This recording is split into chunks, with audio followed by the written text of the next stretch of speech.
I said go the other way, you said go left. And now we're lost. And for the 10th time, can you please turn your music down? I can't think. Just stop the car. Just pull over here. What is this song anyways?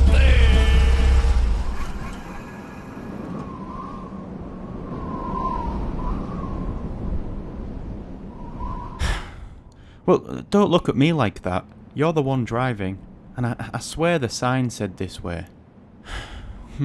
Well, look, I know you want to get to our destination, but this might be a good spot to begin our first lesson. If you are to understand perspective, we need to firstly understand a few fundamental rules or principles when it comes to how we see the world around us. Wait, just hold on. Boxman, can I have your attention please? This is important because remember, through the use of perspective, we aim to represent and create a realistic three-dimensional space on a two-dimensional surface, and so how we perceive things in real life is something that we need to consider because it also applies when creating a drawing.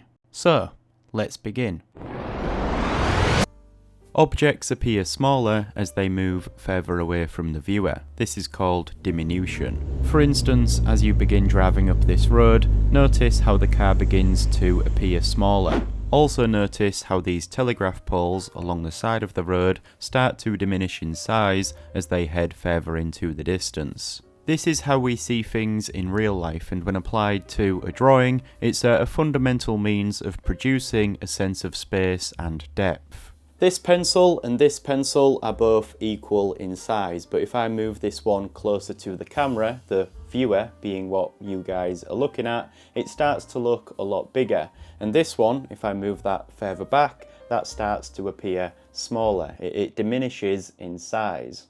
Hang on, Boxman, who's driving the car?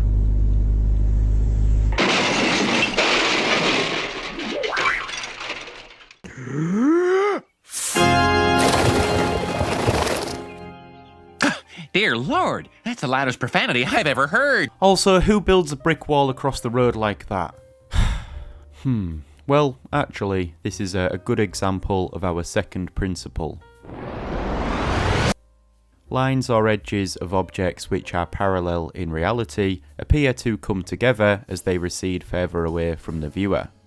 As we look at this wall head on, you can see that the lines for these bricks are parallel and horizontal. But if you move to the side and look at the wall from a different angle, you'll notice that the lines for the bricks appear to taper inwards as if they are coming together as they recede further away.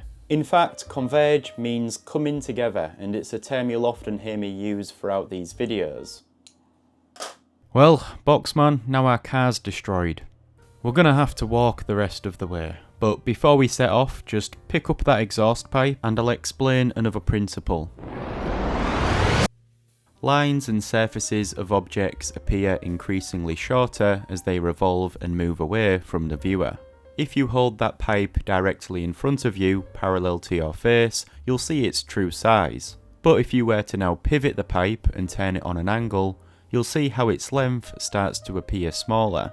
The lines of the object begin to taper inwards, and the more you tilt the pipe, the smaller it will appear.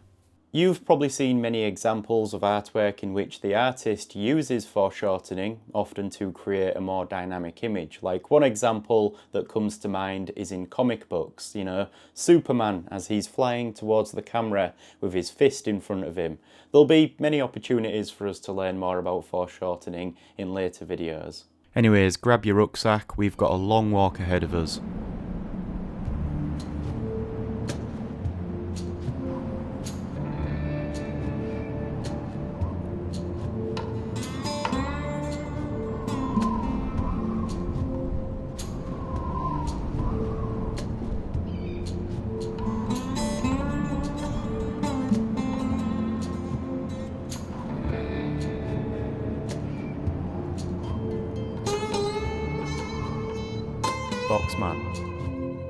Boxman, come on, we need to keep going.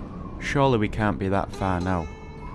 We are truly in the middle of nowhere. All I can see is cactuses, rocks and mountains. In fact, that brings me to my next principle, which is a rather simple one.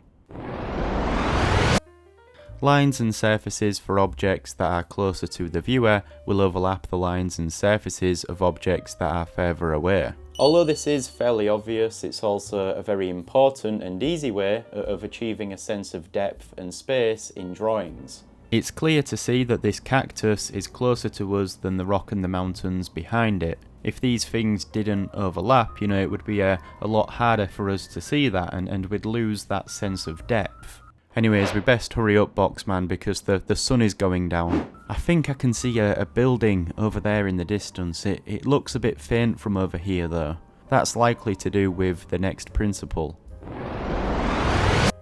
Objects that are further away from the viewer begin to lose value. When something is closer to us, it's generally bright and clear to see, but as objects get further away, they become less perceptible and faint. They also start to lose a lot of detail and texture, which is another thing to be aware of. Because of this, I'm struggling to see what that building is, but hopefully it's a place where we can stay the night. In Scott Robertson's book, How to Render, this is referred to as atmospheric perspective. Surfaces that are further away appear to have less value contrast and less colour saturation in comparison to surfaces that are closer to the viewer. Keep going, Boxman, we're nearly there now. Look at the shadows on the building there. That's another thing to consider. We'll be learning a lot about light and shadow in later videos, but if you haven't realised already, it's very important when it comes to expressing the shape and form of objects. A simple shape, like a sphere, can look like a flat two-dimensional circle, but by adding some light and shadow through shading, it helps to emphasise its form and appears three-dimensional. Boxman, look, I know there's a lot to remember, but it's all very important if you want to draw convincing spaces. And anyways, there's only one more principle left that I need to mention, just stay right there. When we are looking at an object, our eyes will focus to suit that object's range. For example, as I look at you standing close to me, everything in the background is out of focus and therefore blurred. It's a bit tricky to implement this one into your artwork, but it's worth noting. Anyways, that's it for now. Let's get to that building and see if anyone's home. So those are a few things to consider when you are creating a drawing. Now, as I said, this is how we see and understand the world around us, and so what I want you to do, and I'm giving you some homework now, look, is I want you to try and pay attention to these things in real life and observe your surroundings. Remember that when we create a drawing in perspective, we often do so from the perspective, the point of view of a person, often referred to as the viewer, right? We are taking the image you are seeing through your eyes and transferring that onto the paper. Anyways, that's it for this one. I will be uploading a study document for this video on Patreon, so check that out if you're interested. Anyways, thank you for watching. I'll see you in the next one.